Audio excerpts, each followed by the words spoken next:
On top of monitoring all the aspects of your account, like jobs, pipelines, and notebooks in all-purpose clusters, the Lakehouse Optimizer is also able to detect calls out to third-party vendors on workloads that use Apache Spark. When it comes to optimization of your spend, this can be an area that leads to a lot of inefficiencies like latency for your processing pipelines, and potentially even cross-regional networking fees. To get to the vendor consolidation page, click the light bulb icon to access the Optimize section of the sidebar menu and click Vendor Consolidation. Let's look at an example. Say I have a job I run regularly, and that job calls out to a third party, let's say Snowflake. And on Snowflake, it queries and transforms half a terabyte of data, and then returns that to the original Databricks job, which then does some more processing before finally depositing the results into my Hive Metastore or Unity catalog. This is a situation prime for cost optimization, because when the job calls out to Snowflake, the Databricks job just sits there waiting for Snowflake to do all of its work, and all that time, Databricks resources are running and doing nothing. Now, the Lakehouse Optimizer can only see within the scope of Databricks, so in these views, we can only see the data on the workloads that we know for certain, because they utilize Apache Spark, involve calls to third-party vendors. So keep in mind when we see here that 9.5 terabytes of data were transferred to Snowflake, and these workloads cost $50.4 thousand that month, we are not including what you are also paying to Snowflake for storage and processing. So the actual cost to you would be $50.4 thousand plus whatever amount you are paying them for jobs done on Snowflake while Databricks jobs wait for the Snowflake jobs to finish. With this information, it becomes clear that there would be significant cost savings if you chose to either move the data to Snowflake or move it all to Databricks. Process in one place and avoid the data interchange and wait times where you're paying for two vendors for partially the same workloads. Exploring the page, you will land on the Transferred Data and Cost tab. This shows a bar chart giving you the representation of the amount of data transferred to any given vendor each month, as well as the cost of all workloads that involve transfers of data to those vendors.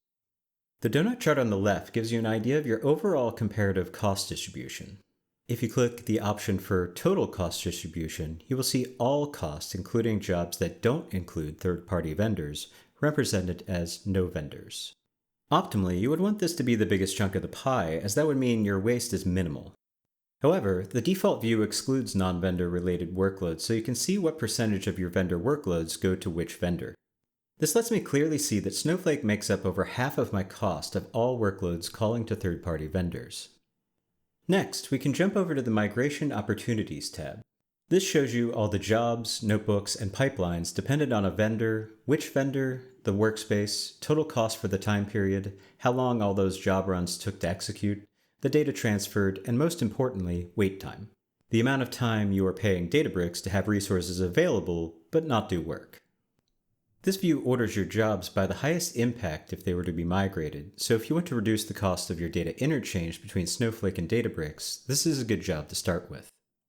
Now, how you tackle this is entirely up to your business needs. If you were to move everything to Databricks, then the Lakehouse Optimizer would be able to give you even deeper insights and cost recommendations. But we get it. There are plenty of valid reasons why you might need to go with the other vendor or even keep using multiple platforms. So the bottom line is this. When you're running workloads that bounce between Databricks and third-party vendors like Snowflake, you're essentially paying twice. Once for Databricks resources sitting idle while they wait, and again for the vendor to do the actual processing. Now, we believe Databricks is one of the most price-performant platforms out there, and LHO gives you full transparency into your cost and performance. The vendor consolidation feature helps you identify these expensive patterns and prioritize which jobs would give you the biggest bang for your buck if you consolidated them. Whether you choose to move everything to Databricks or migrate it all to your vendor platform, the key is picking one and sticking with it for each workload as much as possible. That's where you'll see real cost savings instead of burning money on idle resources. So that's the vendor consolidation feature in the Lakehouse Optimizer. If you want to explore more cost optimization features, check out the links in the description below. Thanks for watching, and we'll see you in the next one.